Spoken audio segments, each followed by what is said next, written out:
오늘도 우리 다음교회 함께 하신 여러분들을 환영하고 사랑하고 축복합니다. 우리 옆 사람에게 인사 나눕시다. 환영합니다. 반갑습니다. 인사 나누세요. 오늘 말씀의 제목은 넓은 곳에 이르게 하시다. 넓은 곳에 이르게 하시다. 라는 제목으로 말씀을 전하겠습니다. 여러분, 우리는 지난주 이삭의 집안에 태어났던 쌍둥이들이죠. 야곱과 에서의 이야기를 살펴보았습니다. 그들은 20년 만에 그 부모의 간절한 기도로 태어난 아주 귀한 하나님의 선물들이었습니다. 여러분, 우리가 가정을 세워가기 위해서 기도를 많이 해야 된다고 얘기 드렸죠. 정말 가정을 세우기 위해서는 기도와 말씀보다 좋은 건 없습니다. 그래서 20년 만에 아이들이 태어나가지고 이제 행복할 것만 같은 그 가정이었는데, 근데 또 그 가정에서 아이들이 자라다 보니까 또 부모들이 어떻게 편애를 또 하게 되었습니다. 그리고 또 에서는 배가 고프다는 이유로 팥죽 한 그릇에 하나님이 자기에게 주신 장자권을 팔아버리는 그런 또 망령된 일을 벌였습니다. 이 집안에 뭔가 좀 암울한 그런 기운이 이렇게 깃도는데, 그런데 하나님은 이러한 연약한 집안에도 불구하고 이 이삭의 가정을 많이 축복해 주셨습니다. 그리고 그들을 돌아보사 이삭의 가정이 이 낯선 이방 땅에서 살면서도 아주 창대하게 하셨고 마침내 거부가 되게 하셨습니다. 오늘 26장은 그 부분에 대한 이야기를 다루고 있는데, 이삭에 대한 기록이 다른 족장들 아브라함이나 야곱이나 이 요셉에 비해서 되게 짧아요. 짧음에도 불구하고 여기에는 이삭에 대한 어떤 특징들, 그리고 그의 성품들, 그리고 이삭이 얼마나 훌륭한 사람이었는지가 잘 나와 있습니다. 오늘 말씀을 통해서 우리가 또 뭘 배워야 될지를 살펴보겠습니다. 다시 1절 보니까 아브라함 때에 첫 흉년이 들었더니 그 땅에 또 흉년이 들매 이삭이 그랄로 가서 블레셋 왕 아비멜렉에게 이르렀더니, 이삭이 살던 이 부엘라 헤로이 땅에 아주 극심한 흉년이 들었어요. 그래서 이삭이 이제 그랄 땅으로 옮겨갔다라는 내용이 나오고 있는데, 여러분, 아버지 아브라함 때도 갈대아 우를 떠나서 이렇게 가나안 땅에 왔더니 흉년이 들었죠. 그래가지고 또 애굽으로 내려갔었는데 지금 100년 뒤에요. 100년 뒤에 또 큰 극심한 흉년이 또 찾아온 거예요. 그래가지고 이삭, 그 아들 이삭 때에도 또 흉년이 와서 이삭이 이제 그랄 땅으로 갔다. 이런 내용인데, 사실은 이 흉년이라고 하는 건 아브라함 때도 그랬지만 사실은 하나님이 주시는 게 시험이었어요. 그래서 이 시험을 어떻게 잘 통과하느냐가 사실은 이제 관건이었는데, 아브라함은 애굽으로 내려갔죠. 또 이삭도 그랄 땅으로 갔습니다. 어쨌든 믿음의 사람들은 이렇게 시험이 올 때 어떻게 이걸 극복해내는 것이냐, 이때 도망가는 거냐, 아니면 이 어려움이 있지만 하나님을 의지하고 이 땅에 남는 거냐, 이제 그런 문제가 생기는데요. 어쨌든 여러분, 여기서 우리가 알 수 있는 건 아버지 아브라함도 시험이 있었고 또 이삭도 시험이 있었다는 것이죠. 흉년이 있었어요. 근데 이 흉년이 아주 극심한 흉년이에요. 할 수가 없을 정도로. 그러니까 여러분, 사실 이렇게 믿음의 사람들에게도 계속적으로 기근이 있다는 것을 우리는 또 알 수가 있습니다. 아브라함도 있었고 그 아들 때에 또 있었고, 하나님은 이렇게 또 자기가 사랑하는 사람들을 이렇게 또 이렇게 흉년을 주셔서 시험하세요. 그래서 그들의 믿음을 단련하신다는 거죠. 그러니까 시험이라고 하는 거, 이 흉년, 또 인생의 어떤 삶의 고난이라고 하는 것들이 나한테만 오는 게 아니라, 여러분 지금 5,000년 전, 4,000년 전에 이 아브라함 때부터 이렇게 하나님은 그 사랑하는 사람들을 다 이렇게 고난을 통해서 훈련을 시키셨다는 것을 우리가 또 알 수가 있다는 것이죠. 근데 여러분, 원래 이삭이 이 그랄 땅에 머물러 있는데 원래는 애굽으로 가려고 했어요. 왜냐하면 이제 애굽이 더 곡창지대였기 때문에 애굽으로 가려고 했는데, 이제 그랄에 하나님 중간에 나타나셔가지고 이제 그랄 땅에 머물렀습니다. 그걸 어떻게 알 수가 있느냐? 여러분 2절 보세요. 2절을 같이 읽어봅시다. 시작. 여호와께서 이삭에게 나타나 이르시되 애굽으로 내려가지 말고 내가 내게 지시하는 땅에 거주하라. 여러분, 하나님이 나타나셨어요. 그래서 이삭에게 나타나셔가지고 애굽으로 내려가지 마. 저는 이거 이렇게 읽다가 이렇게 하나님이 나타나셔서 뭐 말씀하시면 좋겠다.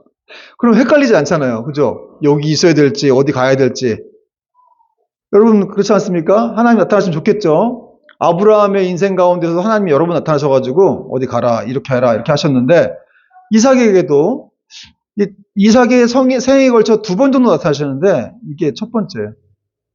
그러니까 이렇게 나타나시면 좋을 것 같은데 오늘날 하나님은 이렇게 나타나시지는 않죠.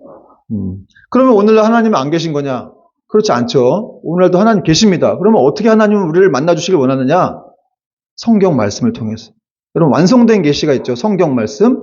그 말씀을 통해서 그걸 묵상하면서 이제 하나님이 여러분을 만나주시길 원하는 거예요. 그리고 기도하면서 하나님의 음성을 듣는 것입니다. 기도할 때 막 뭐라고 소리만 치지 마시고 좀 들어보세요. 가만히 하나님 뭐라고 말씀하시나 들으면 들릴 수 있습니다. 그렇게 해서 우리는 하나님과 교제를 할 수가 있다는 거죠. 하여튼 중요한 건 기도와 말씀이 중요하다는 거예요. 여러분 기독교에서 기도와 말씀 말끔 더 중요한 게 어디 있겠습니까? 그렇게 기도와 말씀을 통해서 우리는 하나님과 이렇게 이삭과 아브라함처럼 교제할 수가 있다. 자, 그리고 하나님께서는 이삭에게 나타나셔가지고 뭐라고 하셨습니까? 애굽으로 가지 말고 내가 내게 지시한 땅에 거주하라. 이렇게 말씀하시면서 네가 만약에 거기 거주하면 내가 너하고 함께 있으면서 너에게 복을 주겠다. 이렇게 말씀을 하셨습니다. 그리고 또 아브라함에게 주었던 그 동일한 복을 너에게 허락하겠다. 이런 말씀을 주셨습니다. 우리 3절 보니까 이 땅에 거류하면, 그러니까 하나님의 언약의 땅, 하나님의 언약 안에 거류하면 네가 거기 있으면 내가 너한테 복을 주겠다는 겁니다. 내가 너와 함께 있어 내게 복을 주고 내가 이 모든 땅을 너와 네 자손에게 주리라. 내가 내 아버지 아브라함에게 맹세한 것을 이루어 4절 네 자손을 하늘의 별과 같이 번성하게 하며 이 모든 땅을 네 자손에게 주리니 네 자손으로 말미암아 천하 만민이 복을 받으리라. 5절 이는 아브라함이 내 말을 순종하고 내 명령과 내 계명을 다 지켰다. 여러분 하나님께서는 이렇게 아브라함에게 말씀하시는 내용이 뭡니까? 이렇게 네 자손들이 바다의 모래와 같이 하늘의 뭇별과 같이 많아지게 할 것이다. 이런 말씀을 하시면서 약속을 하셨죠. 그리고 너도 이삭에게 네가 이 약속의 땅에 거류하면 내가 네 아버지에게 말한 거를 다 너에게 임하게 하겠다. 이런 말씀을 하신 거예요. 여기 5절에 보니까 내 명령과 근데 이렇게 아브라함에게 복이 임한 이유는 뭐였습니까? 아브라함이 하나님 말씀을 잘 지켰다는 것이죠. 여기 내 명령과 내 계명과 내 율례와 내 법도는 하나님 말씀을 가리키는 건데 그 말씀을 아브라함이 잘 지켰다는 거예요. 여러분 순종이라고 하는 건 그래서 말씀을 지키는 겁니다. 지키는 것. 여러분 말씀을 들을 때도 역사가 일어나지만 사실은 더 역사가 일어나는 건 말씀을 듣고 그걸 순종할 때예요. 진짜 그런가? 하고 한번 행동을 해보면 기적이 일어나는 거예요. 그래서 하나님 말씀을 항상 순종할 때 그 말씀을 지키려고 애쓰는 게 아니라 그냥 믿음으로 한번 그 말씀에 자기 인생을 던져보는 거죠. 그러면 기적이 일어난다는 것이죠. 여러분 오늘 하나님이 이렇게 아브라함이 내 말씀 다 지켰어. 그러니까 너도 이렇게 지켜. 이렇게 이삭에게 말을 했는데 사실 여러분 아브라함이 하나님 말씀 다 지켰습니까? 그렇진 않잖아요. 생각해보면. 그 아브라함이 갈대아 우르에서 떠나가지고 가나안 땅 간 건 맞는데 거기서 또 거기 머무르지 못하고 애굽으로 내려갔죠. 또 자기 부인을 누이라고 속이고 한 몇십 년 지난 다음에 또 블레셋 가가지고 또 그 땅 가서도 그렇게 자기 누이를 또 부인이라고 속이고 하여튼 또 자기 또 기다리지 못하고 이스마엘을 낳기도 하고 하여튼 여러 가지 실수를 많이 했어요. 그러니까 따지고 보면 사실 아브라함이 이렇게 다 지킨 건 아니에요. 그렇죠? 그 사람이 지킨 건 뭐냐면 죄송해요. 그 사람이라 해서 우리 아브라함 형님이 지킨 건 뭐냐? 그냥 100세가 돼가지고 자기 아들 이삭을 갖다 바치라고 했을 때 모리아산에 올라가서 이렇게 바친 겁니다. 그건 잘했죠. 그리고 이제 할례 받으라고 했을 때 할례 받았고 그런 것들. 그러니까 다 지킨 건 아니지만 하나님은 이렇게 아브라함 걔가 내 말을 다 지켰어. 그러니까 너도 그렇게 잘 지키면 내가 너에게 똑같은 복을 줄 거야. 이렇게 말씀하신 거예요. 아브라함이 다 지키지 않았음에도 그가 다 지켰다고 말한 여러분 이것이 바로 부모의 마음이라는 것이죠. 그렇죠? 여러분 부모가 자식이 잘 되면은 자기가 잘 되겠다고 자기 때문에 그렇다고 이렇게 자랑을 합니까?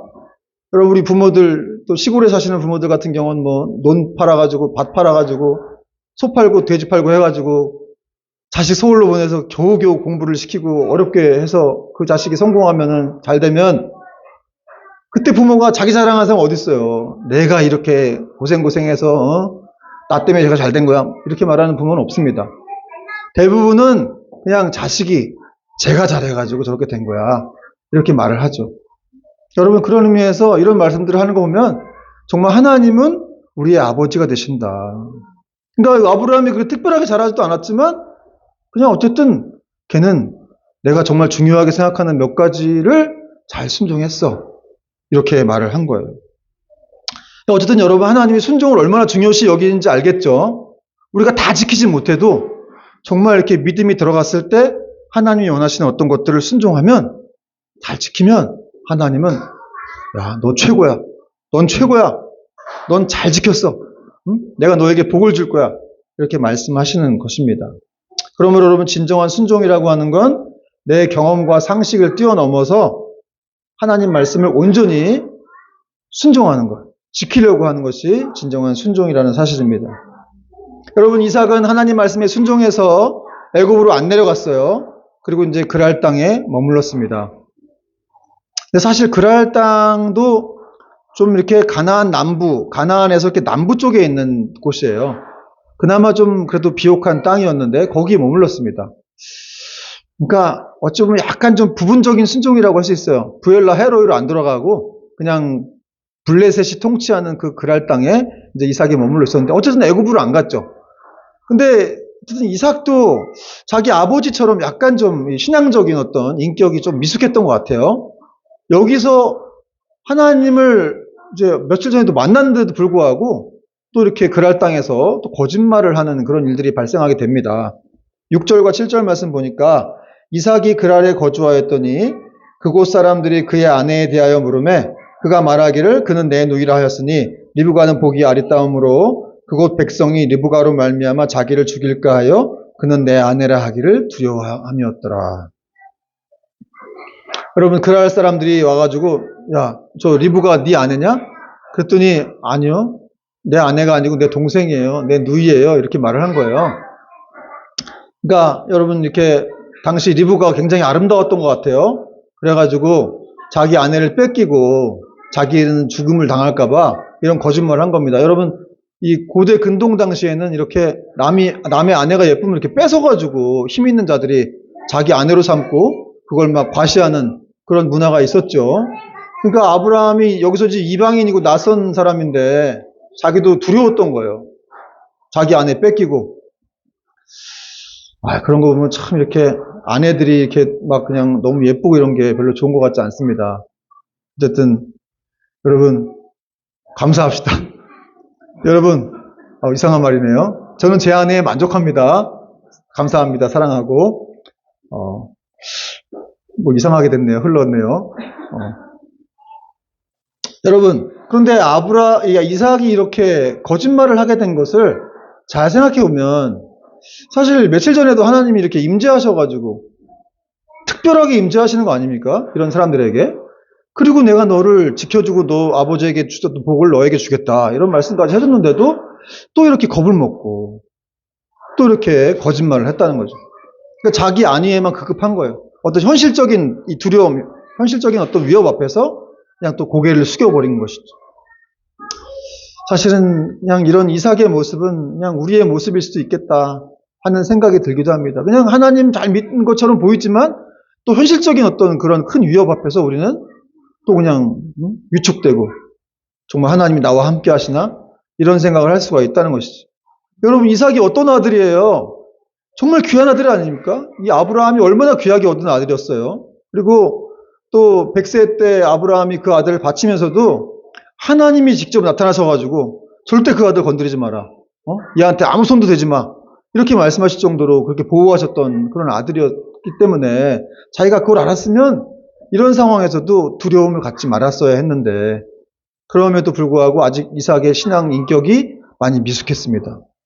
그러니까 여러분 하나님이 있는 건 알겠는데 아직까지 자기 하나님으로 그렇게 느끼지 못한 것 같아요. 참 그런 면들이 좀 안타깝습니다. 여러분도 우리도 마찬가지죠. 교회는 다녀요. 신앙생활도 오래 했지만 아직 하나님이 내 하나님인 건지, 이 하나님이 정말 나를 지켜주실 것인지, 나를 보호하실 것인지 잘 못 믿겠어요. 그럴 수 있다는 거예요. 그러나 그럼에도 여러분, 우리가 하나님이 눈에 보이지 않더라도 사실 그동안에도 얼마든지 우리가 기도를 했다든지 해서 응답받은 일들이 많이 있잖아요. 또 이렇게 많은 사람들이 또 기독교를 믿고 있고, 이런 것들만으로도 우리는 하나님을 충분히 신뢰할 수 있어야 한다는 것이죠. 이렇게 이게 이삭의 실수로 뭔가 이렇게 꼬여갔어요. 막 꼬여가서 이게 잘못되는 거가 싶었는데 어느 날 갑자기 또 이상한 일이 벌어지는데, 이 아비멜렉의 이 블레셋의 왕인데 이 사람이 갑자기 어느 날 이삭의 집을 들여다보다가 이삭과 그 리브가가 이렇게 껴안는 걸 보게 된 거예요. 껴안았다는 건 이제 부부만이 할 수 있는 어떤 행동을 한 걸 본 거예요. 8절 보니까 이삭이 거기 오래 거주하였더니 이삭이 그 안에 리브가를 껴안은 것을 블레셋 왕 아비멜렉이 창으로 내다본지라. 왜 남의 집을 들여다보고 난리야. 그렇죠? 무슨 이게 이상한 사람이에요. 왜 왕이면 다야? 왜 남의 집을 들여다봐요? 들여다봐가지고 이삭과 리브가가 껴안는 걸 본 거예요. 그래가지고 아니 이것들이 부부 아니야? 내 이것들을 그러니까 사실 자기도 마음이 있었던 거죠. 이 마음 없다고 하면서 이 리브가에게 마음이 있었어요. 그래서 이 이삭을 불렀습니다. 소환해가지고 그를 막 이렇게 책망하면서 수치를 갖게 했습니다. 9절 말씀 보니까 이에 아비멜렉이 이삭을 불러 이르되 그가 분명히 내 아내건을 어찌 내 누이라 하였느냐. 이삭이 그에게 대답하되 내 생각에 그로 말미암아 내가 죽게 될까 두려워하였음이로라. 아비멜렉이 이르되 네가 어찌 우리에게 이렇게 행하였느냐. 백성 중 하나가 네 아내와 동침할 뻔하였도다. 네가 죄를 우리에게 입혔으리라. 11절 아비멜렉이 이에 모든 백성들에게 명하여 이르되 이 사람이나 그의 아내를 범하는 자는 죽이리라 하였더라. 여러분, 아내를 누이라고 속였던 이삭이 아비멜렉에 불려가서 막 혼났는데 자기 아버지도 그렇게 애굽왕 바로에게 불려가서 혼났죠. 근데 아들도 또 이렇게 100년 후에 또 아들 또 실수한 거예요. 그래서 또 자기 부인을 누이라고 속이고 그래가지고 또 이렇게 혼이 납니다. 여러분, 그리스도인들이 제대로 못할 때 세상 사람들한테 혼날 수가 있습니다. 제가 말했죠. 그건 하나님이 어떤 말씀을 주시는 거라고. 너 정신 차려. 내가 너와 함께 하는 거니까 믿음을 가져야 돼. 이렇게 말씀하는 거라고. 근데 이렇게 뭔가 꼬여가지고 잘못하면 이삭이 죽을 수 있었는데 거짓말해가지고. 근데 죽이지도 않고 오히려 이 블레셋 아비멜렉 왕이 이삭을 보호합니다. 이삭이나 그의 아내를 건드리는 자들은 다 죽을 것이다. 왜 그렇겠습니까? 이방 왕이 이삭한테 돈 받은 것도 아니고 이삭을 사랑하는 것도 아닐 텐데 왜 그렇겠을까요? 하나님의 섭리가 있다는 거예요. 그럼 하나님이 보호하시는 자손 아닙니까, 이삭이? 언약의 자손이에요. 그가 믿음에 편승된 사람 아니에요. 믿음의 족보 안에 들어간 사람이기 때문에 그는 잘못될 수가 없는 거예요. 죽을 수가 없는 겁니다. 여러분, 사랑하는 여러분, 우리가 어떤 위기를 만날 때 우린 두려울 수가 있지만 하나님을 생각해야 돼요. 자기 백성들을 정말 보호하시는 하나님, 책임지신 하나님. 여러분, 우리가 어떤 존재예요? 우리가 창세전부터 하나님의 택하심을 입어서 그분의 자녀가 되었고 또 그 아들의 핏값으로 아주 고귀한 생명, 그 대속으로 고귀한 생명을 얻은 값진 존재들이죠. 그런 사람들인데 우리가 어떻게 잘못돼요? 잘못될 수가 없죠. 그렇지 않습니까? 그러므로 여러분, 어떤 위기 상황에서도 우리가 두려워할 필요가 없어요. 여러분, 이렇게 비록 이삭의 신앙이 견고하지 못해가지고 아비멜렉한테 불려가서 혼났지만 그러나 하나님은 그가 믿음의 족보에 편승된 사람이었기 때문에 그를 지켜주셨습니다. 그를 보호하시고 또 아비멜렉에게 오히려 이삭을 강력하게 보호하는, 얘네들 건드리면 너네 다 죽는다, 이런 말까지 하게 하셨다는 것이죠. 여러분, 여기도 놀라운데 이제 12절부터 더 놀라운 얘기가 나옵니다. 우리 12, 13절 합시다. 읽어봅시다. 같이 시작. 이삭이 그 땅에서 농사하여 그의 100배나 얻었고 여호와께서 복을 주심으로 그 사람이 창대하고 왕성하여 마침내 거부가 되어 14절에 보니까 양과 소가 떼를 이루고 종도 많은 종이 있었다. 와, 할렐루야. 여러분, 특히 이삭은 왜소하고 약한 사람이었지만 이삭이 믿는 하나님은 아주 강력한 분이셨습니다. 여러분의 하나님은 강력하신 줄 믿으시기 바랍니다. 나는 약하고 왜소하지만 우리 하나님은 강하신 분이에요. 그래서 이삭에게 이삭이 이렇게 비실비실하고 약한데도 불구하고 그냥 막 축복 주셔가지고 이삭을 거부가 되게 하셨습니다. 여러분, 이삭이 농민이에요? 목축업자예요? 뭐예요? 농업하는 사람이에요? 목축업자예요? 둘 다 했습니다. 근데 사실 목축업자가 더 맞아요. 뭐 중동에 있는 사람들이 다 목축업을 하니까 목축업자인데, 그러니까 농업은 처음 하는 사람인데, 이게 무슨 말이 지금 나오고 있냐면 이삭이 농업을 했는데 그때 이게 지금 기근이 심한 땅이에요, 여기가 지금. 근데 그에 씨를 뿌려가지고 100배를 얻었다. 100배. 보통 사람들이 보통 뭐 몇 배 얻는 거에 비하면 이삭은 몇십 배를 더 얻은 거죠. 하나님이 그 기근의 땅에서 이렇게 농사를 지은 이삭을 축복하셔가지고 100배나 더 많이 얻게 하셨다는 거예요. 그리고 결국 그에게 복을 주셔가지고 아주 거대한 힘을 갖는 그런 부자가 되게 하시고 또 많은 이렇게 여러 힘을 얻게 하셨다는 것이죠. 여호와께서 복을 주심으로라는 구절이 나오는데, 이 구절은 하나님이 주신 축복이 이삭의 농업에게만 임한 것이 아니라 이삭이 가지고 있는 모든 분야에 다 임했다, 이런 뜻이에요. 여러분, 하나님이 역사하시면 여러분이 가지고 있는 모든 분야에 다 이렇게 복이 임하는 겁니다. 그러니까 너무 이렇게 막 괴로워할 필요. 근데 사실 중요한 건 이삭이 바로 이렇게 복 받은 건 아니에요. 지금 이삭이 나이가 60이 넘었어요. 40세에 리브가 만나서 20년 동안 연단받고 아기가 안 생기고 그런 고생 겪은 다음에 연단을 거친 다음에 이렇게 복을 주신 거예요, 하나님이. 여러분, 하나님은 이렇게 바로바로 복을 주시진 않아요. 왜냐면 그럼 또 망치니까, 잘못하면. 그래서 그 사람이 정말 하나님을 이렇게 깨닫게 될 때쯤 훈련 받은 다음에 그 다음에 이렇게 하나님 복을 주시는 겁니다. 여러분, 지금 비록 이렇게 힘들고 어렵다 할 때 낙심하지 마십시오. 지금이 다가 아닌 거예요. 이렇게 훈련 끝난 다음에는 하나님 우리를 어떻게 사용하실지 모릅니다. 우리에게 어떤 은혜를 주실지 모르는 거예요. 여러분, 이런 축복을 받으면 참 우리가 이제 기뻐해야 됨에도 불구하고 이런 축복 받으면 꼭 이렇게 시기하는 사람들이 있게 마련이죠.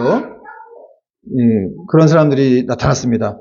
14절, 15절, 16절 보니까 양과 소가 떼를 이루고 종이 심이 많으므로 블레셋 사람이 그를 시기하여. 15절, 그 아버지 아브라함 때에 그 아버지의 종들이 판 모든 우물을 막고 흙을 그로 메웠더라. 아비멜렉이 이삭에게 이르되 네가 우리보다 크게 강성한즉 우리를 떠나라. 여러분, 이삭이 창대하고 엄청 큰 부자가 되니까 블레셋 사람들이 시기하기 시작했어요. 여기 시기했다는 말은 단순한 시기심 정도가 아니라 아주 강한 적대감을 가지고 미워한 거예요. 전쟁까지 치르겠다, 이런 뜻입니다. 이게 밖에서 들어온 외부인이, 나그네가 이렇게 막 거부가 되니까 못 참는 거예요, 그 본토 사람들이. 여러분, 우리나라 사람들 이렇게 뭐 어디 해외에 나가서 이민자 생활할 때 거기서 잘 살게 되면 그렇게 시기를 한다고 하더라고요. 그런 것처럼 이삭이 잘 사니까 그 본토 사람들이 막 시기가 난 거예요. 쫓아내려고 했죠. 여러분, 이렇게 사람은 본성적으로 우리가 죄성을 가지고 있기 때문에 남이 잘 되는 꼴을 못 봅니다. 참 안타까워요, 그죠? 이게 남이 잘 되면 박수를 칠 수 있는 여유가 없어요. 이게 참 사람이 어떻게 보면 이렇게 못난 존재인지 모르겠어요. 저도 이거 보다가 참, 저도 이렇게 좀 어떤 때 저보다 더 이렇게 잘 되는 그런 사람들 보면 가끔 이렇게 부러워하고 그런 면들이 있었는데, 아, 참 시기하면 안 되겠다. 그냥 질투하면 안 되겠구나. 여러분, 우리도 그런 모습, 누가 잘 된다 그러면 막 박수 쳐주고, 여러분, 성경은 즐거워하는 자들과 함께 즐거워하고 우는 자들과 함께 울라, 이렇게 말씀하고 있죠. 그렇게 해야 되는데, 그러니까 우는 자들과 함께 우는 건 쉬워요. 쉽지도 않을 수 있지만 어쨌든 근데 즐거워하는 자와 함께 즐거워하는 건 어려울 수 있다는 것이죠. 그러나 잘 되는 사람을 잘 되도록 축복하고 박수 쳐주는 인생이 정말 하나님의 영으로 충만한 인생입니다. 그런 심령을 우리는 가져야 됩니다. 여러분, 누가 잘 되는 사람 있으면 부러워하지 말고 시기하지 말고 축복해 주세요. 그러면 우리가 더 축복을 받는 거예요. 하나님이 그걸 보시기 때문에 그렇습니다. 그리고 또 블레셋 사람들이 시기만 하면 됐지, 시기해가지고 또 이삭의 아버지 아브라함이 많은 종들을 시켜갖고 힘들게 팠던 그 우물들을 다 흙으로 메워버리고 아예 못 쓰게 만들었어요. 그리고 이제 떠나라. 좀 잘 산다는 이유로 떠나라고 하는 게 이게 말이 안 되지 않습니까? 그런데 그렇게까지 막 강하게 나왔어요. 싫다는 거예요. 사실 이 모습은 우리가 이 땅에 살면서 어떤 공중권세를 잡은 사탄, 또 그들의 하수인인 이 세상 사람들로부터 우리가 이렇게 핍박을 받는 그런 어떤 예가 되기도 합니다. 여러분, 우리가 잘 되면, 그리스도인 잘 되면 세상 사람들이 좋아할 것 같죠? 그렇지 않아요. 예수 믿는 것도 싫은데 거기나 가뜩이나 잘 되면 더 싫어할 수가 있습니다.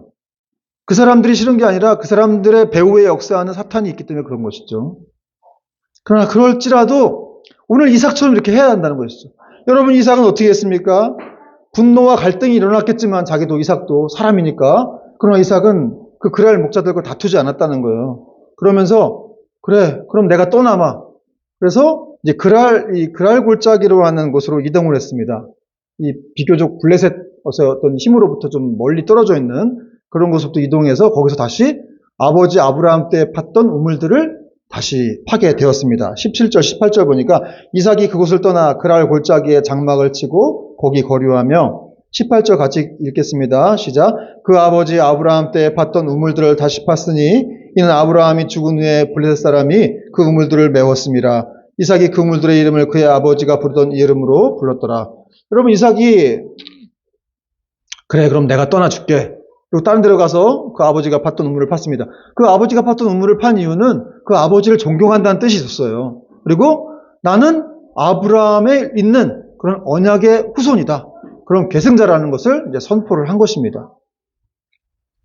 그런데 문제는 뭐였냐면 아버지의 우물을 팔 때마다 이 블레셋의 종들이 와가지고 그랄 목자들이 와가지고 그냥 흙으로 막 다시 메워버렸어요. 얼마나 열받아요. 자기가 여러분 옛날에 그 우물이라고 하는 게 얼마나 귀한 겁니까? 우리 19절에 보니까 19절 20절 보니까 이삭의 종들이 골짜기를 파서 샘 근원을 얻더니 20절 그랄 목자들이 이삭의 목자와 다투어 이르되 이 물은 우리의 것이라 하며 이삭이 그 다툼으로 말미암아 그 우물 이름을 에색이라 하였으며 21절 또 다른 우물을 팠더니 그들이 또 다툼으로 그 이름을 신나라 하였으며 22절 같이 읽겠습니다. 시작. 이삭이 거기서 옮겨 다른 우물을 팠더니 그들이 다투지 아니하였으므로 그 이름을 르호봇이라 하여 이르되 이제는 여호와께서 우리를 위하여 넓게 하셨으니 이 땅에서 우리가 번성하려다 하였더라. 이삭의 종들이 우물을 깊게 힘들게 팔 때마다 그렇게 어렵게 물을 얻었는데 아비멜렉의 종들이 와가지고 빼앗은 거예요. 저리가 내 거야. 여러분, 이 중동지대의 이 우물이라는 게 얼마나 중요합니까? 생명과도 같은 것이죠. 물이 없는 땅인데. 그러니까 그리고 우물은 약간 이렇게 재산으로 남겨줬을 만한 그런 목록이 되기도 했고, 또 우물을 많이 가지고 있으면 그 일대를 이렇게 장악할 수가 있어가지고 어떤 세력이 되기도 해서 큰 힘을 가질 수 있는 중요한 그런 고대 유산이었습니다. 그 당시에 우물이 깊이가 30m까지 팠다고 그래요. 그 지금처럼 중장비가 있는 것도 아닌데 어떻게 팠겠어요? 사람들이 파니까. 그러니까 굉장히 힘들게 판 거예요. 여러분, 팔면 다 물이 나옵니까? 그렇지 않죠. 근데 그 물이 나오는 데를 다 뺏긴 거예요. 한 번 뺏기고. 그래서 이삭이 한 번 뺏길 때 에색이라고 표현했고, 에색은 다툼이라는 뜻입니다. 두 번째 뺏길 때 그 우물을 이제 신나라 그랬는데, 그건 다툼보다 더 강한 뜻이에요. 대적, 적의, 이런 뜻이 있습니다. 여러분, 이렇게 불합리한 상황 속에서도 이삭은 그랄 목자들을 원망하지 않았다는 거예요. 원망하지 않고 그들과 싸우지 않고 다른 데로 가서 또 우물을 팠다는 것이죠. 근데 이삭이 힘이 없었느냐? 당시 아비멜렉 왕이 너 딴 데로 가. 너 우리보다 강하니까 다른 데로 가 살아. 이렇게 말할 정도로 힘이 강력했어요. 그러나 싸우지 않았다는 것이죠. 여러분, 이것이 바로 참 그리스도인들의 진정한 능력이요, 모습이요, 삶의 아름다운 행태라고 할 수가 있는 것이죠. 여러분, 지금 이삭이 보여준 모습은 그의 관용입니다. 관용. 넓은 관용. 여러분, 관용이 뭐예요? 너그럽게 사람들에게 해주고 또 용서해주는 것이죠. 베풀어주는 것입니다. 여러분, 이런 식으로 이삭식으로 요즘 살면 다 바보 소리 들어요. 넌 뭐 넌 뭐 아무것도 못해? 너도 본때를 보여줘. 지렁이도 밟으면 꿈틀하는 걸 보여줘. 이렇게 얘기를 하죠, 지금 세상 사람들은. 그러나 이삭은 그렇지 않았다는 거죠. 여러분, 우리가 세상 사람들과 다르다는 것을 어떻게 보여줘야 될까요? 어떻게 하면 보여줄까요? 우리가 세상 사람과 다르다는 걸. 똑같이 싸우면 어떻게 되는 거예요? 물어뜯고 싸우면? 똑같은 사람들밖에 안 되는 것이죠. 뭐 요즘에 뭐 교회 안에서도 막 우리 교회는 아니지만 어쨌든 많은 교회들이 많이 싸우지 않습니까? 한국 교회 분쟁 유명합니다. 별것도 아닌 거 가지고 막 목숨 걸고 싸우고 교회가 두 쪽 나고 정말 양탄자 가지고도 싸워. 색깔이 초록색이냐, 뭐 붉은색이냐, 주의 보혈이라고 붉은색을 택해야 된다 그러고 한쪽에서는 또 뭐 녹색을 택해야 된다 그래서 막 그것도 싸우고 정말 별의별 이유 가지고 싸우고 또 친형제들 간에도 재산 다툼을 하죠. 평생 보지도 않습니다. 여러분 이것은 세상 사람들은 이렇게 산다 할지라도 우리는 이런 모습으로 살아서는 안 된다는 것이죠. 우리는 어떻게 살아야 되는가? 십자가를 지는 방식으로 결국 이렇게 양보하고 관용을 베풀면서 사람들을 용서하고 그런 모습으로 살아갈 때 하나님이 우리를 더 축복하신다는 거예요. 빌립보서 4장 5절은 이렇게 말씀합니다. 너희 관용을 모든 사람에게 알게 하라. 주께서 가까우시니라. 여러분 주님 오실 때가 다 됐다는 거예요. 그래서 너희 관용을 사람들에게 베풀어야 한다는 거예요. 그걸 보여주라는 거예요. 하나님 앞에서. 여러분 예수님 믿는 사람 속에는 누가 살고 계십니까? 우리 속에는 누가 살고 계세요? 성령님이 살고 계시죠. 우리 안에 예수님이 살고 계세요. 그러니까 우리가 싸우고 다투고 그러면 성령님이 얼마나 안타까워하시겠어요. 성령을 근심케 하지 말라라는 말씀이 있는데 우리가 부부간에 싸우고 누구랑 싸우고 옆집 사람이랑 싸우면 성령님이 근심하는 거예요. 그렇다면 여러분 이삭은 이렇게 블레셋 사람들이 맨날 와갖고 자꾸 우물을 뺏어가는데 그럼에도 불구하고 그런 분쟁 속에서 어떻게 이렇게 참으며 양보할 수가 있었습니까? 이삭이 그럴 수 있었던 이유, 그는 정말로 자기와 함께 하시는 하나님을 믿었다는 것이죠.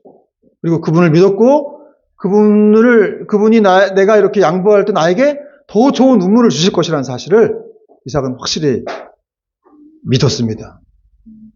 여러분 이삭은 강한 믿음이 있었어요. 그래서 내가 이렇게 양보해도 하나님이 나에게 더 좋은 우물을 주실 것이다. 여러분 신기하게도 이삭이 다른 곳에 가서 우물을 팔 때마다 또 계속 물이 나왔어요. 여러분 이것이 바로 믿음의 사람들의 모습이라는 거죠. 여러분 내가 흥하고 망하는 것은 다 하나님께 달린 일이다. 하나님 나에게 축복을 주시면 되는 거고 그렇지 않으면 안 된다. 이런 믿음이 있으면 정말 이렇게 이런 신앙이 있다 그러면 어떤 상황에서도 우리는 두려워할 필요가 없는 것이죠. 하나님 한 분만 계시면 모든 축복의 근원이 하나님께 있다. 그렇게 믿는다면은 어떤 상황에서도 우리는 양보할 수가 있고 이런 뺏기는 상황에서도 오히려 담대하게 여유를 가지면서 믿음으로 살아갈 수가 있습니다.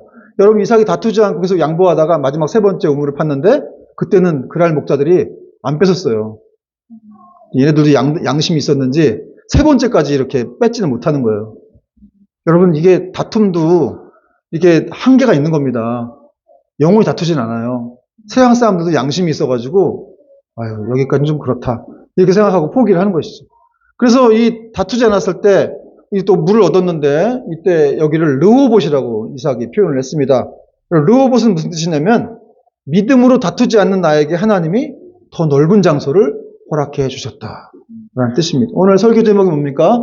넓은 곳에 이르게 하셨다. 더 넓은 곳, 더 좋은 곳에서 하나님이 물을 얻게 하셨다는 그런 뜻입니다. 그러니까 여러분 이 르호봇이라고 하는 고백, 이건 일종의 신앙 고백이에요.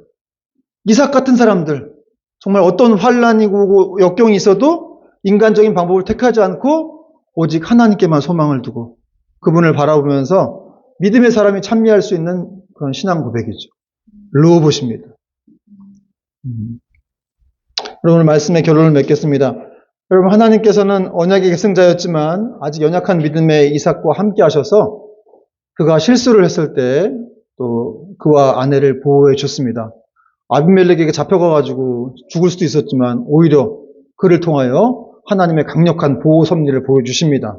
그리고 결국 이삭이 연약했지만 그를 창대하게 하시고 거부가 되게 하셔서 또 하나님이 영광을 받게 하셨습니다.